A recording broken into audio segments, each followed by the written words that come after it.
Fala, meus amigos, tudo bem com vocês? Meu nome é Danilo Versese e essa é a garagem do Danilo. Pessoal, baseado na minha experiência com Vectras, hoje eu vou fazer um vídeo sobre os problemas crônicos que já encontrei nesse carro, beleza? Os vídeos vão ser separados em 3 partes. Primeira, parte mecânica, que normalmente é o que mais importa. Segundo, parte externa.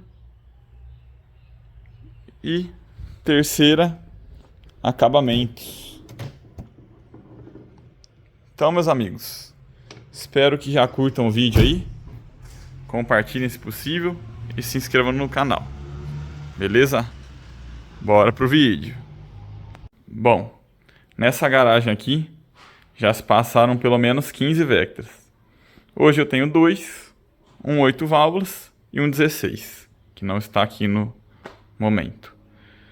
Então, baseado nessas experiências, no que eu já tive de problemas, tanto do carro quanto às vezes defeito colocado, eu vou falar para vocês aí o que foi mais comum, o que a gente encontra sempre.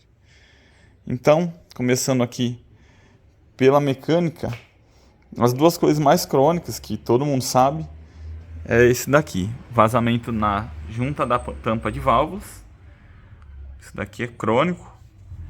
E daqui na tampa da direção hidráulica. É dificílimo encontrar um Vectra que não tenha nenhum desses dois problemas.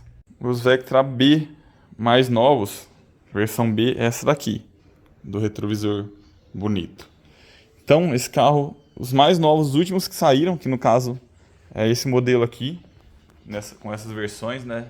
Comfort, Elite, Expression, Elegance e o Collection, já estão fazendo 18 anos, já estão fazendo a maioridade. Então, além desses defeitos que é o trivial, que tinha desde novo, existem outros vazamentos que vão aparecendo com o tempo. As juntas vão ressecando, vão se desfazendo, né? E aparece vazamentos. Então, como um vazamento entre o câmbio e motor, lá no cárter, subcárter. E uma coisa comum também, pela idade, mesmo se o carro tiver 20 mil quilômetros, a junta do cabeçote, ela vinha de amianto, né? Não vinha de metal, como os motores mais novos aí. Inclusive esse motor, aquela versão com 140 cavalos, é junta de metal. Mas infelizmente, na época do Vectra, as juntas eram de amianto. E elas apodrecem, pessoal. Acredito que dificilmente hoje um carro nunca tenha abrido o cabeçote aí, pelo menos para dar uma revisada. É 0,01% que talvez nunca tenha mexido na junta de cabeçote. Um dos causadores desse problema é o arrefecimento. Acredito que se a pessoa tivesse cuidado desde zero, mantendo o arrefecimento limpo, trocando a cada 2 anos, 3 anos, provavelmente talvez não teria acontecido. Então, uma coisa que eu sempre digo, cuide do seu arrefecimento. Mantenha sempre em dia, com um produto de qualidade. No caso, eu uso Delphi, acredito ser uma boa marca. E seu motor vai ter uma vida muito melhor. Um dos problemas crônicos causados é isso daí. O cara esquece o arrefecimento aqui e vai se deteriorando. Tudo por dentro do motor vai enferrujando, né?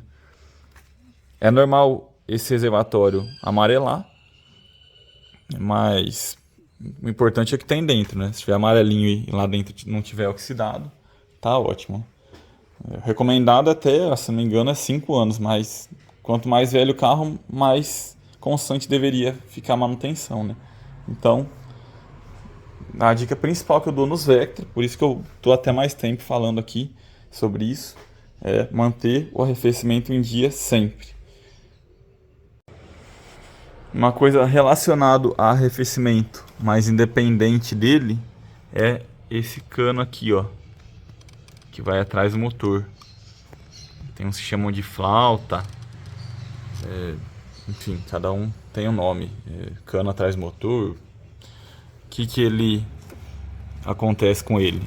Ele originalmente é de plástico. Aqui a gente já tá com um de inox. Ele originalmente é de plástico. E ele, por essa variação térmica, né, de esquentar, esfriar o motor, ele acaba também se deteriorando. E aí começa um vazamento que você vê o líquido de arrefecimento sumindo, mas não sabe por onde. Muito provavelmente é nesse cano aqui, ó. Aqui no 8 válvulas é um pouco mais fácil o acesso. O 16 tem um cabeçote maior, é um pouco mais difícil. Mas algumas vezes o causador de vazamentos que não são explicados é esse cara aqui. Esse carro já teve esse problema. Outro culpado de vazamento fica ali atrás desse cano, que são as mangueiras do ar quente. Olha aqui, Casa de Ferreira, Espeto de Pau. Esse carro aqui tá com o ar quente isolado. Por que acontece isso daí? Também, ressecamento de materiais, né? Tá vendo como é que tá amarelado ali, ó? Esse carro tem 208 mil quilômetros. Então isso daí provavelmente vazou. Essas conexões são difíceis de encontrar, mas é possível adaptar ali um espigão, né, que eles falam, para deixar o ar quente ativo. Moro em Ribeirão Preto, calor do caramba. Então, nesse caso tá inativo, uma hora eu ativo ele. Se o reservatório tiver com ferrugem, com água muito ruim, aí pode oxidar o radiador do ar quente que ficar embaixo do painel aqui. Tá trancado aqui? Fica lá embaixo do painel. Aí vocês vão ter um problema de vazamento no pé ali e vão ter que isolar o ar quente também, porque para desmontar esse radiador tem que literalmente tirar todo o painel do carro. Por isso que eu bato na tecla do arrefecimento aqui. Então vocês viram que até agora praticamente só falei de coisas relacionadas a arrefecimento, né? Normal também, mangueiras trincarem, ó. Essa daqui é original ainda, do carro, 18 anos aqui. Essa daqui já foi trocada. E uma lá embaixo também já troquei por uma original, que tá no final da flauta. Mas outra coisa que não tem nada a ver é aqui, ó, aterramento. O Vectra tem esse aterramento aqui, tem vários fiozinhos. Aqui, ó, vou tentar mostrar. Então aqui, ó, são aterramentos. Esses fiozinhos terminam aqui. São aterramentos. Tem o torque certo para serem apertados. Então é bom conferir de vez em quando. Quais são os sintomas? Seu painel está meio doido, temperatura não está marcando certo, só que você vê que o carro tá frio, sabe? Vai ali que pode ser aqui. Outro aterramento é aquele ali, ó. Tá vendo ali, ó? Tem um aterramento aqui. Então é bom de vez em quando dar uma conferida. Eu já tive também defeito na bomba de ABS em um carro.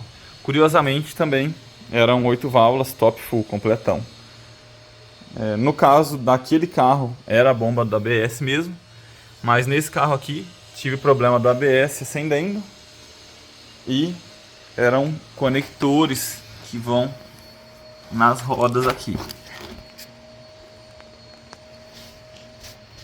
Cada carro com ABS tem aquela rodinha ali, ó. Tá vendo? Aquilo ali é um leitor. Então, do lado de trás, que não dá pra gente mostrar ali, que seguindo aquele fio, tá vendo? Existe um sensor ali que vai ler a rotação, que vai contar esses dentes aí e vai determinar que velocidade que o carro tá e tal. Então, se aquele conector estiver sujo ou se essa rodinha estiver suja, vai dar erro no ABS e vai acender a luz no painel. Isso daí é crônico, vários Vectra já peguei dessa forma. Também tem esse conector aqui, ele fica do lado do reservatório de arrefecimento, também pode oxidar.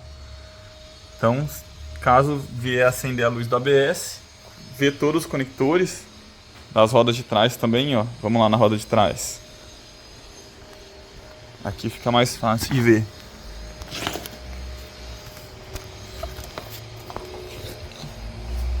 Tá vendo aquele azulzinho ali?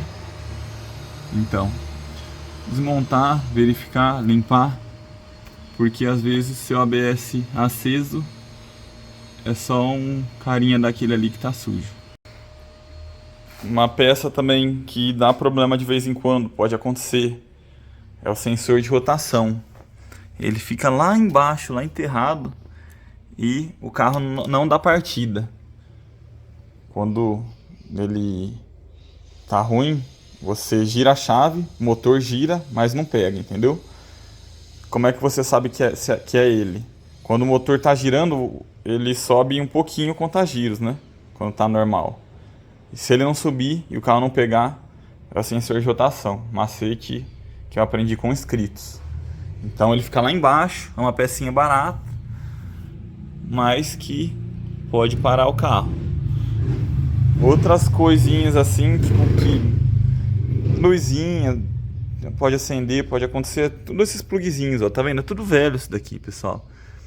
Né? O Vectra mais velho que tem, o Vectra B, é de 96, tem os Vectra A mais antigos, né? Então, plugzinhos, sensores, se não tiver dando problema, deixa eles quietos. Mas caso tiver, é bom verificar se eles estão no lugar, né? Se não tem nenhum fiozinho desencapado, cortado, né? Tirar, limpa contato, tudo com muito cuidado, muita delicadeza. Essa mangueira também, olha, esse carro já foi trocado, ó. Isso daqui pode trincar, aí seu carro vai estar puxando ar sujo, né? Depois do filtro de ar aqui, entendeu? Aí quando dá a entrada de ar falsa, né? Não necessariamente por aqui, mas após o coletor ali, tipo pela junta de emissão, exemplo. Aí seu carro fica acelerado, às vezes seu carro está acelerado, talvez pode ser a junta de admissão. Tem gente que diz que não precisa, mas eu já fiz algumas vezes limpeza de bico em alguns carros meus. O carro fica melhor, fica mais econômico, anda melhor. Então, dizem que não precisa, mas... Outra coisa que eu gosto de manter em dia, aqui ó, o óleo de freio, que ele pro manual serve para embreagem também. Então, deixando essas coisas tudo em dia, manutenção preventiva, óleo, no máximo 5.000 km. Eu troco até antes, porque eu ando pouco. E ando, nesse caso agora, só um rolezinho e tal. Esse Vectra eu vou começar a usar mais diariamente. Então, manter o óleo em dia, verificar todo dia, né? Todo dia não precisa ser todo dia, vai. Mas verificar uma vez por semana o nível dele, ver se está certinho, entendeu? É uma coisa fundamental aí para saúde do motor. Até agora eu falei dos problemas que seria no 8 válvulas com câmbio manual. Agora vamos para o câmbio automático. O câmbio automático tem uma varetinha aqui nessa posição aqui, mais ou menos. Ali você verifica o nível do óleo do câmbio. E além do nível, você verifica o aspecto dele. Por que eu falo que é um defeito crônico, que nem era para ser um defeito? É que ninguém nunca trocou óleo de câmbio. Antigamente isso daí não era nem recomendado. E hoje é uma coisa legal para se fazer. Se o seu óleo estiver rosadinho, estiver bonito ainda, pode mandar bala, não tem problema trocar. Se ele tiver com aspecto sujo, né, a cor dele natural é vermelha originalmente. Se ele tiver marrom, com fragmentos, né, você sente uma areiazinha, é melhor nem mexer, porque se trocar o óleo, aí vai acabar de detonar o câmbio. Ou então tem gente que faz a troca parcial, né, só esgota no bujãozinho lá e coloca, completa pela entrada ali, né, pela vareta mesmo. Acho que vai 2, 3 litros. Talvez funcione, né? Se eu tivesse com óleo sujo, eu faria desse jeito. Se ele estiver limpo, pode prosseguir com a troca, que pode ser que não dê problema, mas é um risco ainda. É um óleo que está aí há muitos anos, né? Talvez algum dono tenha trocado, talvez não. É um risco que se corre, né? No câmbio automático, se não trocar o óleo, eu vejo o câmbio aí com 180 mil quilômetros sem, tipo, negligente, né? E se trocar, acredito que tenha uma vida muito maior. Uma coisa que acontece no câmbio é um vazamentinho, um melejadinho que tá indo devagarzinho ali, ó, há muito tempo, e o pessoal não vê o nível. E o câmbio automático, ele funciona com o óleo. O óleo não é o lubrificante dele, é o atrito dele, né? Então, às vezes o óleo tá baixo, seu carro vai patinar, não vai andar direito e vai cada vez piorar mais. Você vai forçando todo o sistema, derretendo ali dentro os pacotes lá. E eu não sou especialista nem mecânico, só que sei que a conta vai ficar cara. Então, dá uma olhadinha também no óleo do câmbio automático. O óleo do câmbio automático você verifica com o carro quente e em funcionamento. Tem no manual e tem um vídeo que eu vou colocar aqui que eu explico como é que faz num carro automático que eu tive. No 16 válvulas também, a primeira coisa que eu falei no vídeo lá, o vazamento da junta da tampa de válvulas, no caso do 16 é mais crônico. Por quê? Além de ter uma superfície muito maior, né, a junta ser bem maior e mais cara também, né, bem mais cara, ele tem as velas, o cabeçote tem as velas no meio aqui, ó. Então, o que acontece? Às vezes seu carro tá falhando, você não sabe por quê. Aí você tira os cabos de vela e você vai ver que lá dentro às vezes está cheio de óleo, porque está vazando óleo para dentro. Importante no 16 válvulas, quando for trocar a junta, também trocar os O-rings e tem o torque certo.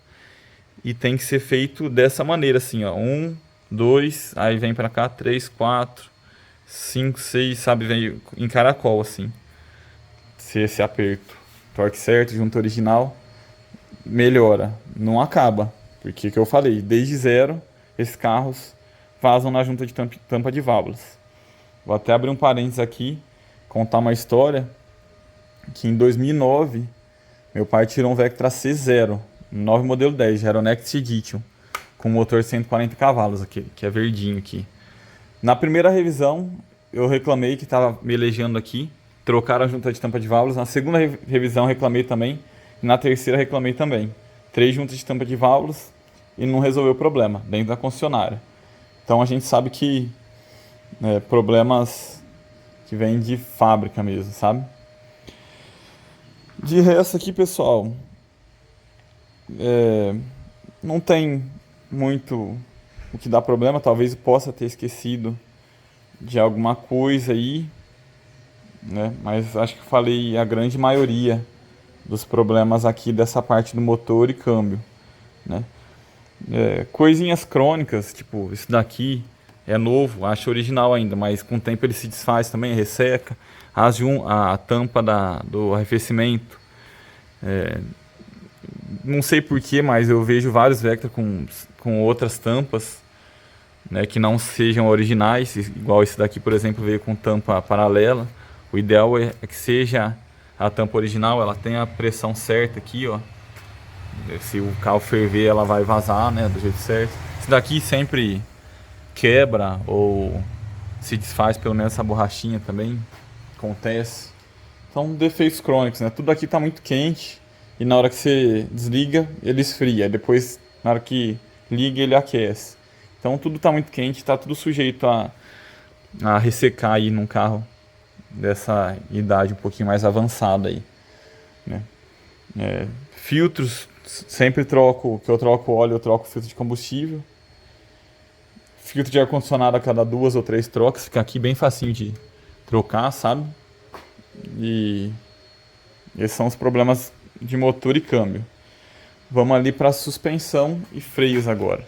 Estou aqui mais pertinho do freio, com o capô aberto. E vou mostrar nesse carro aqui. Nos carros com computador de bordo, existe um sensor das pastilhas. O sensor vai encaixado na pastilha. E ele é um chicotezinho, né? Que vai encaixado no outro chicotezinho. O que acontece? Normalmente esses sensores as pastilhas gastam, come o sensor e fica um aviso no painel, né? Principalmente se demorar alguns dias aí para trocar essa pastilha. E daí você vai lá e compra outra pastilha e coloca o mesmo sensor, só que ele já está comido. Então ele vai continuar aquele aviso no painel. Ou então pior, não é uma pastilha tão fácil de achar e ela é mais cara. Aí a pessoa coloca a pastilha normal, né, do Vectra sem computador de bordo. Aí ela continua o aviso lá no painel. Então, se tiver o computador de bordo, o sensor estiver ok, logo que der um aviso, já troca logo a pastilha, para não correr o risco de ferrar bastante o sensor. Se não tiver jeito, tem no Mercado Livre, tem como achar, tem que comprar a pastilha certa com o sensor, né, se o carro tiver computador de bordo, e resolver esse problema aí.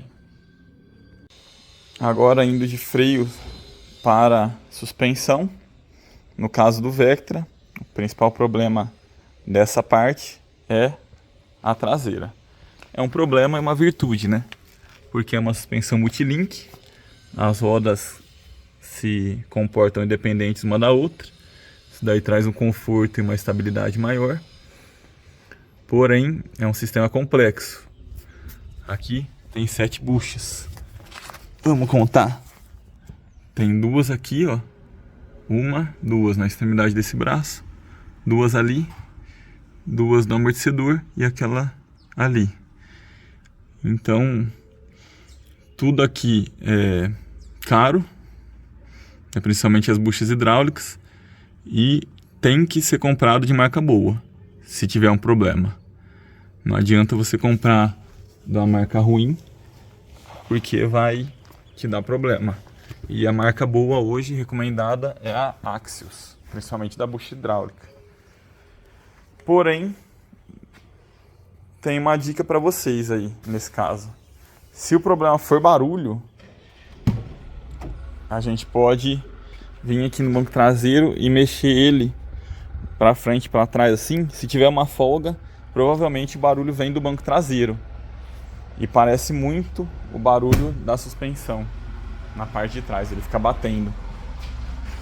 Uma dica que eu dou, então, se tiver um barulho na traseira e você achar que é suspensão, desconfiar da suspensão, rebate o banco, deita eles para frente e anda com o carro. Se sumir o barulho, é o banco, entendeu? Agora, se o carro tiver com o pneu comendo, pneu traseiro comendo, né, se realmente vê folgas aí, provavelmente vai ser a suspensão, né, com certeza. Na dianteira, ela é de subchassis, então ela tem outras buchinhas, né, que são apoiadas ali, né, essas buchinhas ajudam a anular um pouco da vibração do carro, e difícil dar problema, mas acontece, né, barulhinho da frente e tal, coxinha, né, normal de todo carro aqui, a dianteira do Vectra. Falando de vibração e coxinha, até vou voltar um pouquinho, né? Não tenho script no vídeo, então vou falando coisas da minha cabeça. Se você tiver com uma vibração no motor, tem os 2 coxins hidráulicos ali, já troquei, né? Vamos ver se a gente consegue enxergar. Então eles são bem aqui na frente, aqueles ali, ó. Tem aquele bujão grandão, tem um de cada lado. É bem difícil de dar problema. Esse daqui quase nunca troquei. Desse carro eu já troquei, né, por frescura. Tem aquele lá que parece um V ali, ó. Tá vendo aqui a beiradinha dele que eu tô focando ali? Aquele coxinho também eu já troquei. E esse daqui, que ele é mais comum de estourar, mais baratinho, também é bom de trocar com uma coisa boa, né, marca boa. Esse coxinzinho aqui também. Então são 2 na frente, um ali, né, embaixo aqui do câmbio, e outro seria esse daqui. Esse daqui é bem baratinho de trocar, às vezes já melhora bastante a vibração, né? Muitas pessoas falam do câmbio automático, acham que o câmbio tá dando tranco, e às vezes é o coxim que tá ruim, que faz o motor, né, mexer. Na hora que acelera, tira o pé, dá o tranco e acha que é o câmbio, mas às vezes é só o coxim.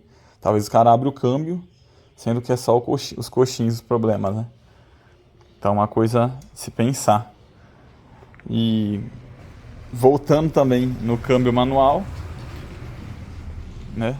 Falando de câmbio e de coxim, o câmbio, o Vectra teve basicamente 3 tipos de câmbio, né? O F18, o curto e o longo, né? Que eu considero um só, o SR e o WR, que ele é por vareta, né? E no caso do F18, ele tem uma buchinha aqui assim nessa posição, você tirando aqui, tem uma buchinha de borracha que tira a folga do câmbio. É uma coisa crônica aqui, uma folga grande aqui. Então é só uma buchinha bem baratinha. No caso do F17, que é esse câmbio aqui, e do F23, é mais complexo. Tem várias buchinhas, né? É cabo por cabo, então é mais complexo de resolver o problema. No caso do F18 é bem facinho, é um varão, né? Com a buchinha, tem como regular também, tem uma regulagem do varão para regular a distância aqui das marchas, né? Tanto para cá quanto para lá, você consegue regular no varão. Então é um câmbio mais, eu considero melhor, mais robusto, sabe? Meu câmbio preferido é o F18WR, que além de achar ele robusto, ele é mais longo. Quando eu falo robusto, eu falo o sistema dele é mais simples, porque o que aguenta mais torque seria o F23. Então, meu câmbio preferido é o F18WR. E o que eu menos gosto é esse daqui, o F17, que ele é mais fraquinho, mas eu gosto da relação de marchas dele, que ele, pra mim, é uma relação ideal para esse motor 2.0, porque ele é um câmbio intermediário, entendeu? Ele não é nem muito longo, nem muito curto, cumpre a função, é bom na cidade, é bom na estrada e, enfim. Deixa eu ver alguma coisa que eu esqueci aqui, talvez o sistema elétrico também, que eu dar uma repassada aqui nesses relés aqui, às vezes dá algum problema aqui, relé da ventoinha. Né, às vezes a ventoinha não está ligando o segundo estágio, é algum desses relés aqui. E eu acho que falei tudo, talvez o vídeo tenha ficado meio longo, meio cansativo. Mas é que tem vários probleminhas, assim, principalmente mecânicos, que acabam incomodando um pouco. Mas, assim, tudo que eu falei, acredito que seja mais de 90% do que pode acontecer aqui, tá? Lembrando agora, às vezes também o óleo muito fino, bater tucho, já vi esses motores batendo tucho, algum ou outro que eu mexi em tucho, mas normalmente já tá, sabe, já um motor mais cansado também. Então, é isso aí, pessoal. É isso que eu consegui passar para vocês aí. Espero que eu possa ter ajudado nessa primeira parte aí, parte mecânica. Acredito ser a principal e o mais longo, né? Então, conto com o like de vocês aí, com a inscrição no canal, tá? E antes de finalizar, mais uma coisa que eu lembrei, já tive problema no servo freio também, de um carro meu. O freio ficar duro, aí troquei ele. Mas tem gente que troca só a borracha, que falaram. Nunca, uma vez só que eu tive problema, fui lá, troquei e pronto. Inclusive um amigo nosso teve esse problema há pouco tempo. Beleza, meus amigos? Já tive problema no motor de partida também, mas natural, né? Muitas partidas, muitos anos, né? Então tá bom, acho que terminei aqui.